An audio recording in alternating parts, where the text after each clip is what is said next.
Welcome to the fifth episode of The Harsher Reality. And today I'm delighted to have with me my good friend, Kevin McGeary. Kevin is a linguist, a Mandarin expert and tutor, a freelance educator, all this by day. And by night, Kevin is also a musician, a satirist. He is the author of the highly entertaining book, The Naked Wedding, and other short stories. Kevin has three satirical albums in English. And I found out recently, Kevin, and I have to apologize to you for this, that I didn't know about your two albums in Mandarin. And hopefully you can excuse me for that oversight. Thank you so much for being here today and welcome to the show. Thanks for having me. I've been enjoying your previous podcast episodes. Thanks, Kevin. So the topic for today is broadly the art of translation or the art of translating. And the interest for me is because we have so many books of wisdom from different cultures, and I rely on English translations of these. And obviously we've got great literature from all over the world, and many of us in the English speaking world obviously rely on English translations, and that's sort of my interest in the topic. And as I was sort of thinking of it, and uh, I thought, well, the perfect person to talk about this and the art of translation would be Kevin with his experience in the topic, and hence the invitation. Um, well, it all comes down to how you and I actually first met. So in the summer of 2005, we had a, a job at a very eccentric American company based in Nashville, Tennessee, selling door to door. And that summer job was sandwiched between my bachelor's degree and master's degree, which I completed the following year. Yeah. My degrees were in very non-utilitarian subjects like English literature and creative writing. And I also was getting qualified to teach music at the time. And when you've done the art subjects, it's not really all that obvious as to how you're going to earn a living subsequently. Sure. So the first opportunity that happened to come up was at teaching English in China. And say what you want about American corporate culture, but it does instill a positive can-do attitude in you. Yeah. That first year in China, so my job teaching English, bit of a dog and pony show, didn't really suit my personality, but you could say the same thing about our job in America. Yeah. And so I spent pretty much all my free time self-studying the language. So I lived in a dormitory, which was not all that different to the Big Brother house. It was a mixed-sex dormitory full of young, Yeah. hedonistic people. And I didn't go out that much. I just studied the language When obsessively. was this? When was this? So, Remind me. I first went to China in May 2007. Right. Right. And that was the first year. The second year, so the academic year, 2008, 2009, I lived in the Hunan province, which is an inland province. So it's sort of like the equivalent of Arkansas or Oklahoma Yeah. or Tennessee.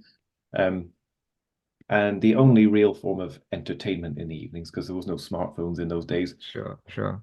I didn't get that much access to I was still using dial-up internet in the year 2009. Yeah. So the main form of entertainment was karaoke. So I must have learned at least 30 odd Chinese Mando pop songs. Yeah. Mando is generally pretty terrible, but it's still a really, as a study method for a foreign language, songs are really good because You you know, learn. it's so interesting that you mention study methods, because I'm actually learning Korean. I think I might have mentioned to you I'm learning Korean at the moment. And I wanted to ask you, obviously you're a linguist, right? I mean, you studied English literature, and you have expertise in languages as a basis. Well, what was your approach to learning a language, a new language, not just a new language, but presumably a language from of a very different culture? Um, yeah, there was no easy way of going about it. Everyone knows before they start, they get their first textbook or start their first lesson. Everyone knows that the writing system in Chinese is going to be a huge challenge. But the first nasty surprise that most new learners get is actually the pronunciation, because Right. every syllable is it must be in one of four tones. So and uh, ah, ah, ah, or ah. So Right. so, for example, ma, the syllable ma, ma. Yeah. So ma means it can mean say, for example, a question mark. Ma in the third tone, the up and down tone means horse. Yeah. Ma means mother. Yeah. So, so it's very important to get your tones right. So it's And this is and correct me, my understanding is so this is a tonal language, right? And we don't have these tonal variations in English. We only have rhythmic sort of yeah, accentual variations. yeah. So it's very hard for foreign learners of English to know which syllable to stress. For example, present and present are different words. Yes, Content and content are different words. exactly. So Yeah. you have to have very good English to really to not make a fool of yourself sometimes Yeah. when speaking. And Mandarin is like that even more so. But compared to some of the other dialects of China, Mandarin learners get it easy because Cantonese has 9 tones, Gotcha. Mandarin just has 4. Yeah. So apart from karaoke, to help you and the total immersion in the dorms, were there other sort of aids to support the language that the learning process? Um, it wasn't my bag, but drinking games, because China doesn't really have a sort of pub culture where people sit quietly and have a Yeah. drink. So, and even mo most of the bars are as noisy as nightclubs, but they don't actually have dance floors. So Right. how people pass the time is they play these really, I mean, I always hated them, but they play drinking games, which with dice Yeah, yeah, yeah, yeah. or like stuff that's similar to paper, scissors, rock. And so that really gets you in the early days. It helps you memorize numbers and Interesting. other vocabulary.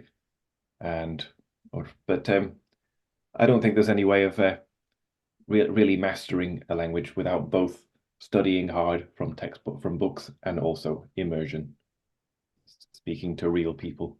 So Yeah. going and it's I was fortunate that in China there's a chain of restaurants called Lanzhou La Mian. So Lanzhou is a city in the northwest, Right. and it's a Muslim chain of restaurants. So and they have branches in every city around the country. And on when you go in on one wall, there will be uh, a full picture of Mecca because it's Lanzhou has a huge Muslim population, so it's Yeah. Muslim cuisine. And on the other wall, they'll have a picture menu. So when you go in, you can just point to whatever you want. So you don't have to be able to read the menus. So Yeah. I go in there almost every night in the first 6 months or so until until I was able to read a bit. Yeah. Got you. Got you. And then how did you find the progression? Is it possible to describe? Obviously, you were very determined and you're sort of immersed in it, but how did you? Because obviously now you're an expert in Mandarin, right? I mean, you even do satire, which is a high bar. I get wary of that word, but that's something we could come to later. Sure. When it comes to satire, I find it, I think when speaking a foreign language, sounding sounding elegant is borderline impossible. Being funny is actually much easier. That's Oh, what I found. interesting.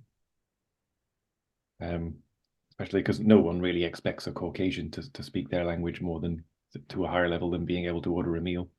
Yeah. And that makes sense because the elegance is approaching native level pronunciation, whereas the satire actually having sort of non-perfect pronunciation is probably I'm guessing helpful to the process. Yes, absolutely. When we think about translating and translation, um, and think about text from the past, and I know this is one of your examples that you have talked about in the past, the Tao Te Ching, and you can correct my pronunciation, is one that comes to mind. And I'm guessing there are many complexities around this in terms of its of the structure of it and the language in it. So I was wondering if that might be an interesting example to kind of look at and get your thoughts on. So the Tao Te Ching, so the first challenge to know, for a modern Chinese person reading the Tao Te Ching, which was written some around 500 BCE, Okay. but for a modern Chinese person reading a text from that time wouldn't be as difficult as an English person reading Shakespeare or Milton, because they still use the same written characters as they used millennia ago. Okay. The biggest challenge is, but it's still a massive step out of anyone's comfort zone, because so in modern Chinese, most words, one character is one syllable. That's Okay. never. But in Chinese, modern Chinese, most words are two syllables sometimes, and most proverbs, everyone's heard of Chinese proverbs, most of them are four syllables, chengyu, four character expressions. But in ancient Chinese, one syllable, one character is one word. So the first few characters of the Dao De Jing are Dao Ke Dao, Fei Chang Dao, Ming Ke Ming, Fei Chang Ming, which is, so in modern Chinese, is absolute gobbledygook until you understand that each character should be taken as one word. Right. But each of those characters in the Tao Te Ching is still common. You would still see them all in a modern day newspaper or legal document or a novel or poem. So that's the biggest challenge to get to know. Is the structure where in modern it's two syllables for a word, whereas in the ancient text it would be one letter, one character is a word. Yeah. And of course, we don't really know what ancient Chinese sounded like. We can only guess, make Ah, educated guesses. But as with all sort of translation, well, and another difference is, so modern Chinese, so ancient Chinese is one of the most concise languages that's ever existed, and right. for just mentioned, because one character equals one word equals one syllable. Modern Chinese, for many reasons, is a very flabby language, and just because it's just sort of seeped into the culture through political propaganda and corporate cultures, where so because I used to for my sins I used to have to translate speeches from the CEO of a massive company, Right. uh, which is never a pleasant job for anyone, but Sure. even by the standards of corporate CEOs, his speeches were flabby and just, what's the polite way of describing them, as hot air? But that's Yeah, what yeah, yeah, yeah, yeah. they Sure. did. They did get better over the years, but generally, because obviously, a good CEO, like a good politician, will be evasive in a lot of his Of course.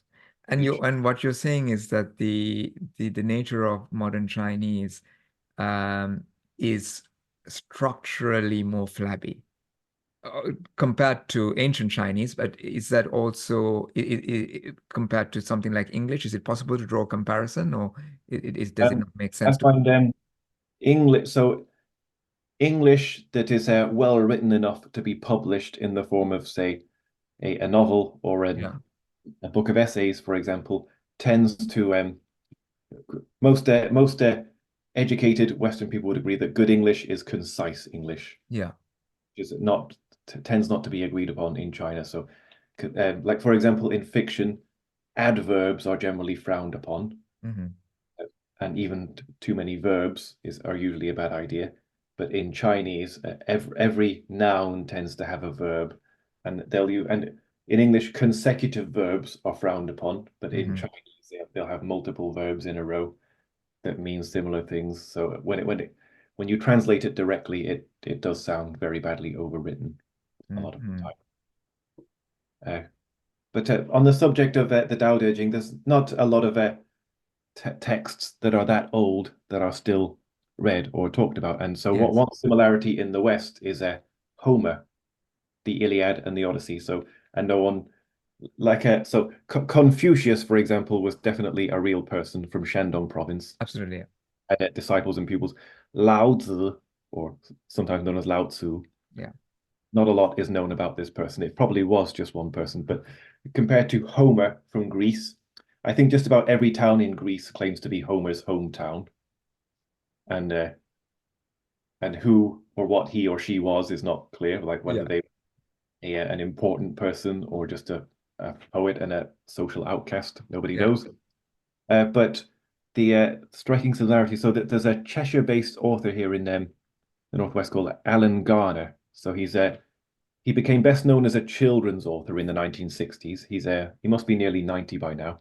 Okay. He was if he has he's always been well known and well respected in his field. Yeah. He has a claim to fame in recent years. It's that he was long-listed, maybe shortlisted, I think just long-listed for the Booker Prize in the past year or so. And he he wrote a book of essays called The Voice That Thunders. So The Voice That Thunders is a sort of compilation of his essays and lectures and speeches. And he has one where he talks a lot about the subject of translation. I think it's called Achilles in Altamira, because by background at a university, he did classical civilization. So he's a Okay. classicist by trade. And so he had a lot to say about translating Homer. And so Homer, like the Tao Te Ching, Homer's been newly translated many times over for many I can imagine. times. Yeah.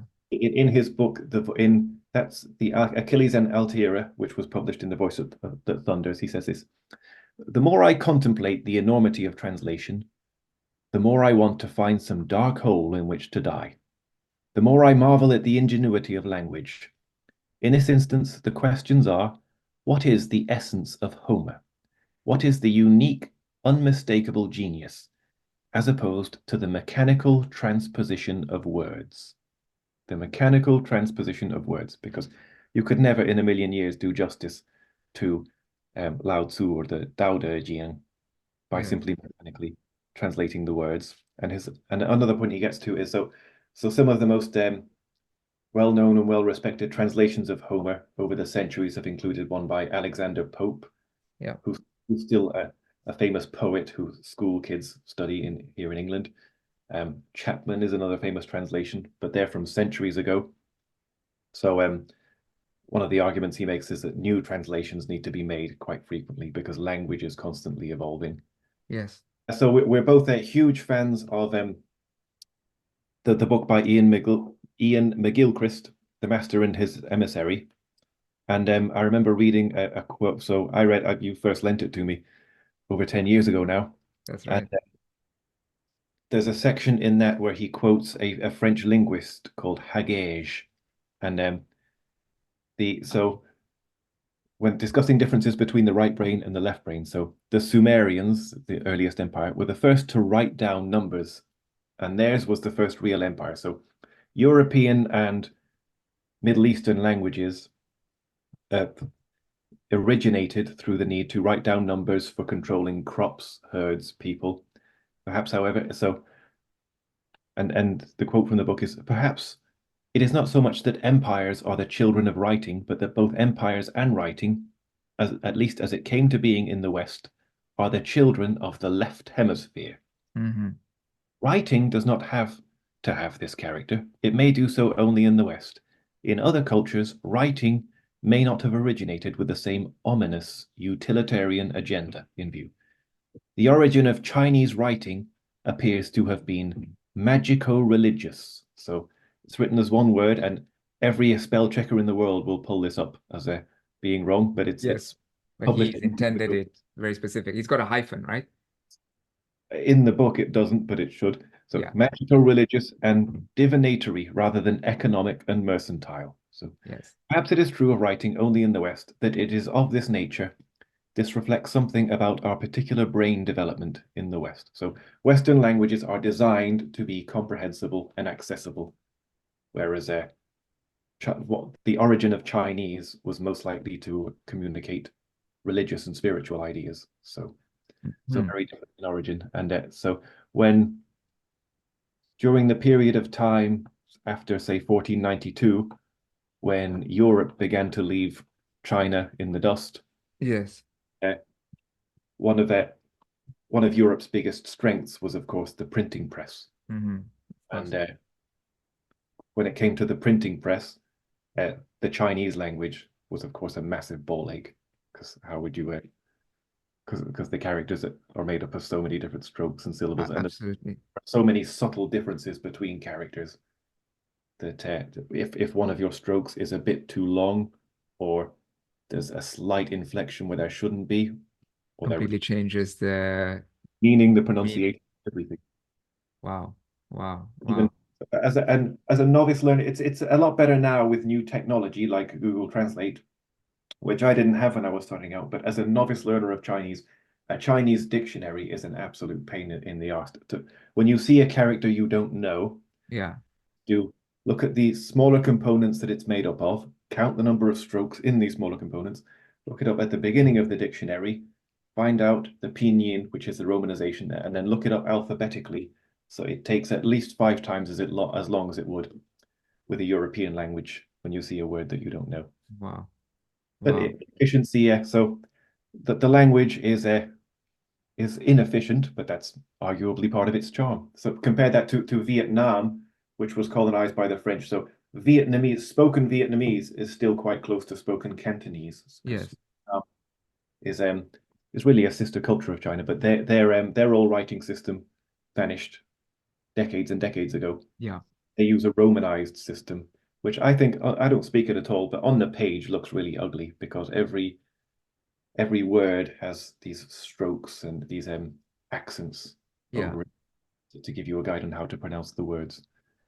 There's something very sort of the little I know about the Chinese language with the characters sort of almost denoting the object or the concept or the thing. There's a kind of directness to it in terms of the physical sort of manifestation of it.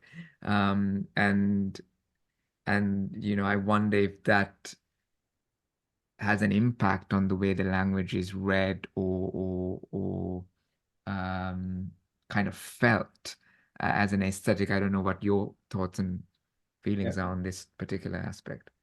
because I'm just I've only started reading this book in the past few days, so I'm only this far in, but it's the Kingdom of Characters, Okay. and it's about how so in China the period from 1840 to 1949 is known in China as the Century of Humiliation. So 1840 is when the first Opium War happened, when the Mm. British easily took what is now Hong Kong. And 1949 is when the communists finally got to power, which Yeah. when China began the long journey back to being a superpower. And that's the narrative they tell themselves anyway. And so the Yes. Kingdom of Characters is about how the whole nation asking itself how it managed to fall so far behind a European civilization when Yes. it had been streets ahead of Europe Yeah. for most of history. And it's about the what we would now describe as dissidents trying to reform the Chinese language, so it could be easier for foreigners to learn. Not that that was actually the goal. Yeah. So it could be more suited to utilitarian use. So one of the important things on the agenda was to have a unified national language, because if you consider the size of the country, Yeah. it's massively linguistically diverse. So Yeah. the dialects of the South are as different to modern day Mandarin as, say, Dutch is to English, Yeah. slightly more different. So imagine, so if you're a Chinese school kid, at home you're speaking a language that's that different, and then at school, so all education is standardized into Mandarin, and all media, in theory. Well, you have a few specialist TV channels in other dialects, but the problem with that is it's a poor developing country, so even a lot of the teachers don't speak very good Mandarin. I'd say Oh, I uh, see. a lot of the wealthiest Chinese, a lot of Chinese billionaires, because of their age, they're in their 60s, 70s, and 80s.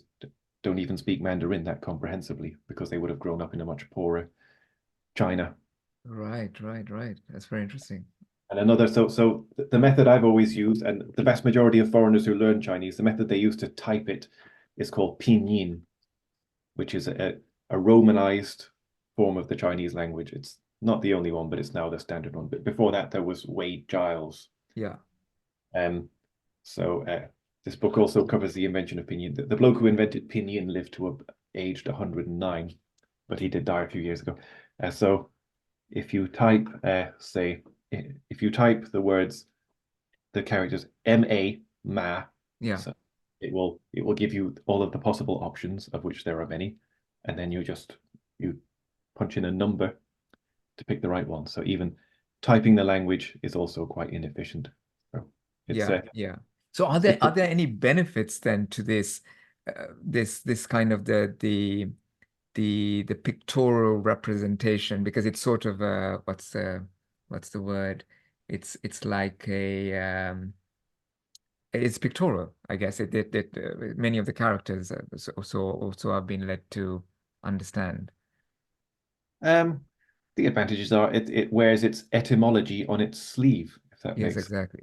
you can see the ancient roots of characters. So even so many of the modern if you I have a YouTube video where I explain this, but if you go on Google Images, say yue, the modern word for month, because it's a very easy language as a foreigner. So when you're learning the months of the year, it's simply yue, January. So month 1, January, month 2, February, month 3, March. It's the same with days of the week, same with a lot Right. of it. But that character yue, so Y-U-E, it was in use, although it did look different thousands and thousands of years ago. So which is just super cool. It used to look like an actual moon. Now it looks like well, it's sort of so two vertical strokes at either side and two horizontal lines across. And one of the horizontal lines and everyone who studies anything about East Asian culture is familiar with the concepts of yin and yang. Sure. So and both of those characters are common in present day Chinese. So yang, which has the left ear radical, and then ji, the character for sun, which is again a very ancient pictograph. Yes. But that's in mod. So the word for sun, as in the giant thing that gives us light and vitamin D, is a tai yang. Yeah. Ian. So for example, Ian, as in yin and yang, is in the word for vagina, Ian Dao. Got it. And So so, so the sort of but the even when you're reading something really prosaic, like a medical document or a contract, yeah. you can see the ancient roots of everything, which I mean, there's something, using in McGeary, what was it? Magical, what was the other word? magico-religious. Magical relate. There's something very aesthetically appealing about that. Whether that ultimately makes it easier as a language or not, I guess I mean, I'm not a speaker, so it's difficult to say. And judging from what you said, it doesn't seem self-evident that that's necessarily makes it easier or more difficult, but certainly aesthetically, it seems to have an impact, a positive impact. In many respects, it is easier than a European language to learn, because in European languages, uh, inanimate objects have a gender. I mean, what the hell is that all about? In Chinese, there's nothing like that. Yes. Even the easier European languages like Spanish have an Mm. absurd amount of tenses, Yes. grammar points. Chinese has hardly any of those. So Yeah. and Yeah. another advantage is it's more every sentence when it taken in isolation can mean multiple possible things in a way that can't be said of a European language, because characters in themselves have multiple possible meanings. Yes. Words, which is usually two characters together, usually have a very fixed meaning, just like words in English. Yes. But the um, so And I'd you say see this as an advantage. You said you see um, this as the fact I think it's a double-edged it's a sword. double-edged sword. Yeah, what they say. Yeah. So characters on their own are not quite, are sort of about, in terms of European languages, they're about halfway between a letter and a word, Yeah, how easy it is to decipher their meaning. got you. Got you.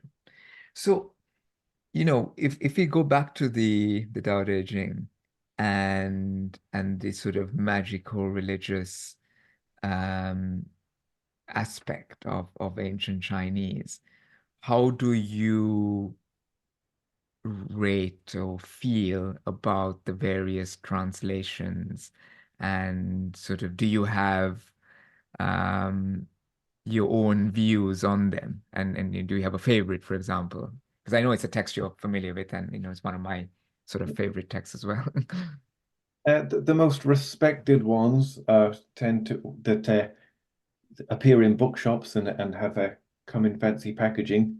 I Mhm. think H.L. Mencken is a famous one, but I think my two favorites are ones both by people who don't speak a word of Chinese, and one of them is Ursula Le Guin, who was the sci-fi author.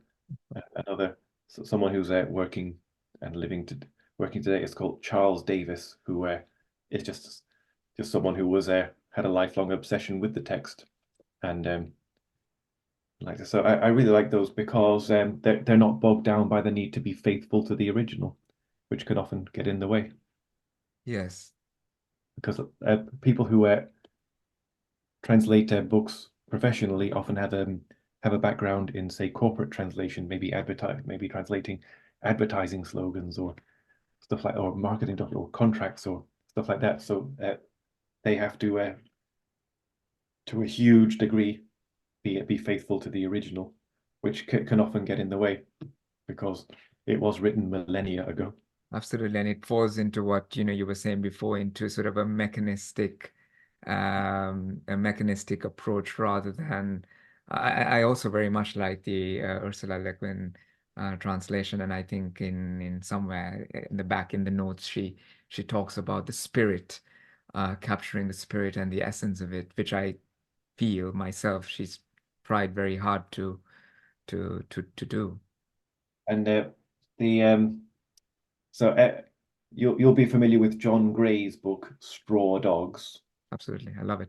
inspired by a quote from the Tao Te Ching. But there was a film Absolutely. from the early 1970s directed by one of my all-time favorite film directors was Sam Peckinpah, who was an American director. He made violent west. So his peak was in the 60s and 70s. He made violent westerns, and Okay.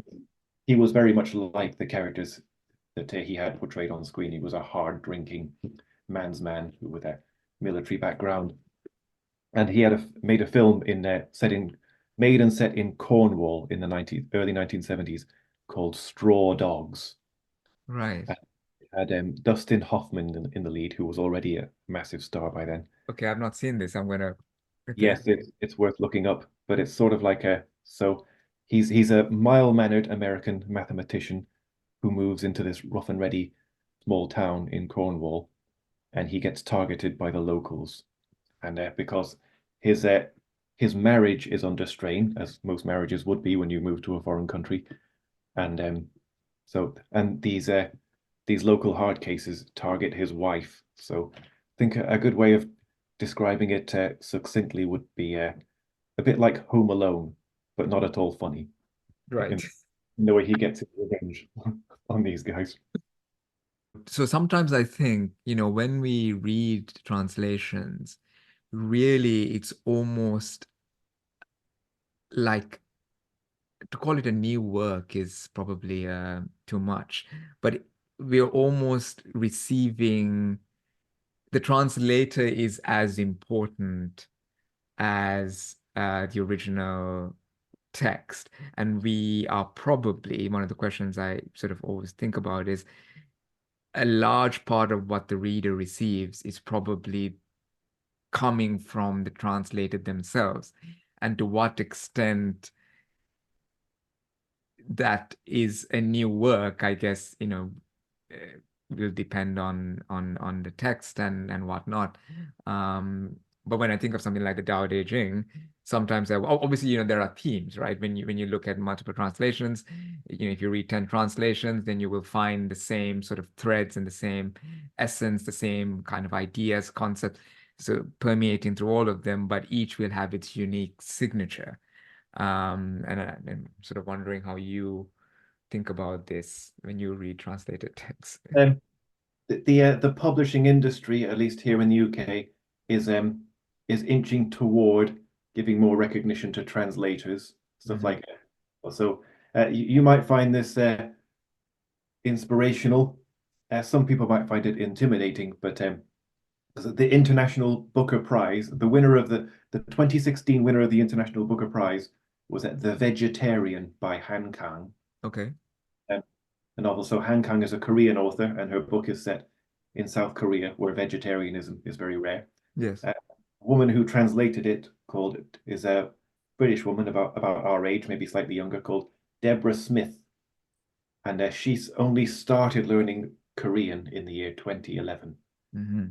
The translation must have been finished at least 18 months before it won an award. So the publishing industry, so translators are becoming a bit less invisible in the whole process. They are starting. So in China, when it comes to Chinese books, the translator who does most of the huge projects, like China's only Nobel laureate is Mo Yan, and his translator is called Howard Goldblatt. Yes. And normally does about a book a year on average. He's most experts in the field don't think he's the best, but he is the most high status and the most highbrow. It's blockbuster novels like Wolf Totem. He does books like that. But there's a lot to be said. Present day society doesn't value anonymous, invisible people. But so translator, I think it's the wrong reason. Because there are some jobs that aren't that well paid and probably shouldn't be that well paid because they would start to attract the wrong people. So stuff like nursing, firefighting, that sort of stuff. And translation, you have to be in it for the right reasons and not fame and fortune. So since there is no viability in achieving fame and fortune as a literary translator, and I think it's probably best to keep it that way. Yeah. And you think therefore it tends to attract, at least historically, people who are passionate about the text or the language or whatever. Exactly. Yeah. It's very interesting because, I'm as probably as you are as well, as many people are a fan of, the Russian authors, and I personally find, obviously I don't speak Russian language, I find Dostoevsky unreadable if it's not Constance Garnett.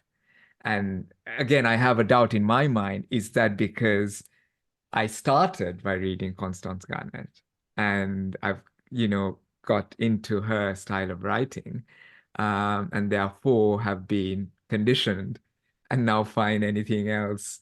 Or is it the case that, different people have different opinions on this, that she is somehow truer to the original text and doing it in a very unpretentious way? Because when I read some other newer ones, it's almost like they're trying to be different.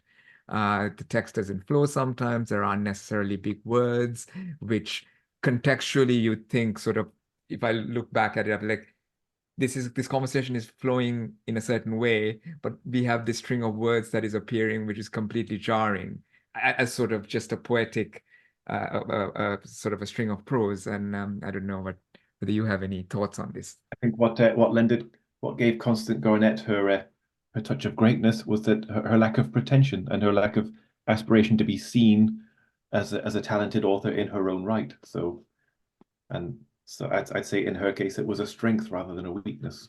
Absolutely, and it goes to your point about being attracted to it for the right reasons. It's good prose in general doesn't draw attention to itself, although the occasional flourish is nice. Because a lot of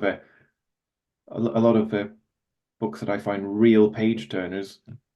So when I read any book, fiction or non-fiction, yes, I put post-it notes in there to remind myself of passages that I want to go back to and remember again, and maybe quote from in some of my own work.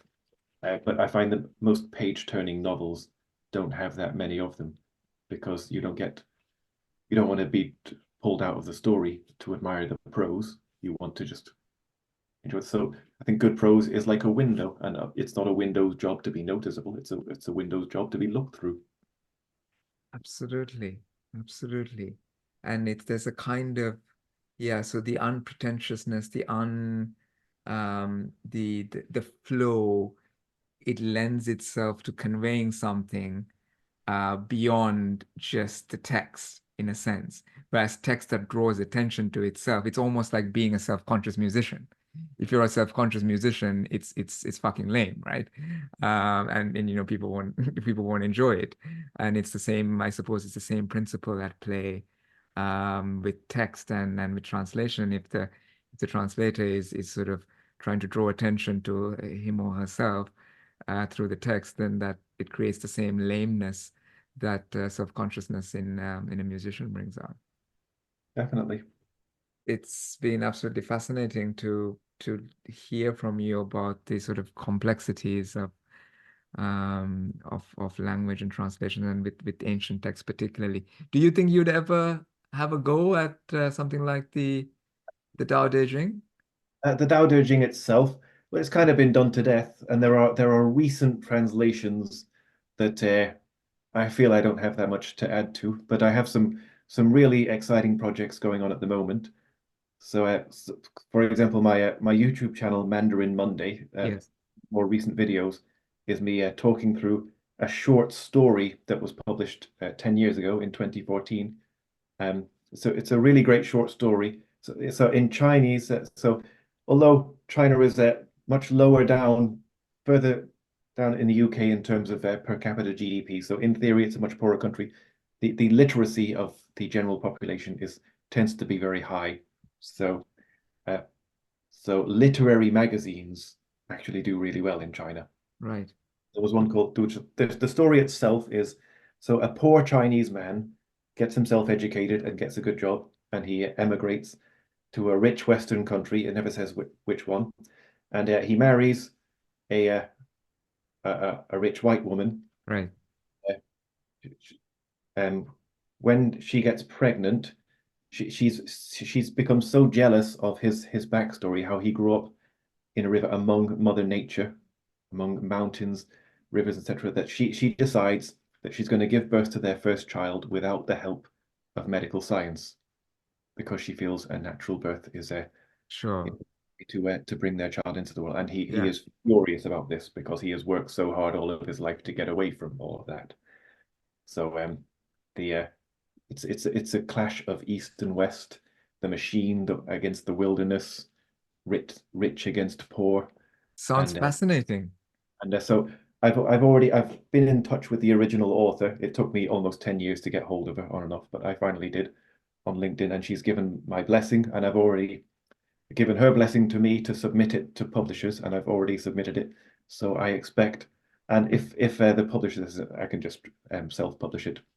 And it's it wasn't that, again, it's one of these, like most good fiction, the prose doesn't really draw attention to itself that much. Yes.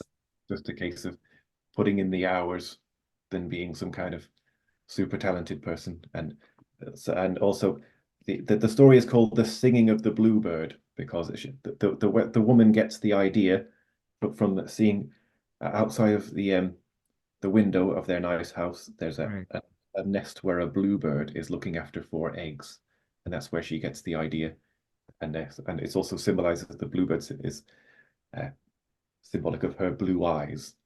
Wow. So um, it's I a mean, it's a really great story. it sounds great, and I look forward to it. Do you have I've been in touch with the author and who had her own suggestions about stuff like the should we gender the bluebird or refer to it as it? Just these tiny details amount to being really important. and that's another actually interesting area where the dialogue between you, the translator, and the original author Most in sort of translators don't get the privilege because obviously absolutely. if I if someone takes it upon themselves to translate, say, Dostoevsky or Chekhov, of course, they can't. Those authors could be rolling in their graves for all anyone knows. Yes, yes. I read somewhere, probably Wikipedia, that apparently Garnett had met Tolstoy. Whether it's true or not, I don't, I have no idea, but It's, when you think of certain historical periods, it's often surprising to know that this person's lifetime overlapped with that. yes, You know what I mean? yeah, absolutely. Very Yeah. good, Kevin. It's been a fascinating chat, and I really look forward to reading the translation when it's out, hopefully soon, hopefully within the year. It should be.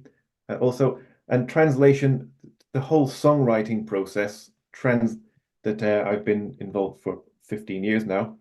Uh, Translation is a huge factor because when it comes to attempting humor, there are things that you don't joke about in various cultures. Like in like I had an English song called Billy about scoring a one night stand. When of course in China, of course, people have one night stands, but nobody ever talks about it, and certainly not in mainstream media. So a song to the same melody, I wrote it about uh, landing a spouse. Right. But Yeah. in both cases, the secret to success was lowering your standards. But um, still, it is a case of it just goes to show how translation involves understanding the culture that you're translating from, but also the target culture. Kevin, thank you so much for being on the Harsher Reality, and we'll talk very soon. Thanks again. Hey, see you.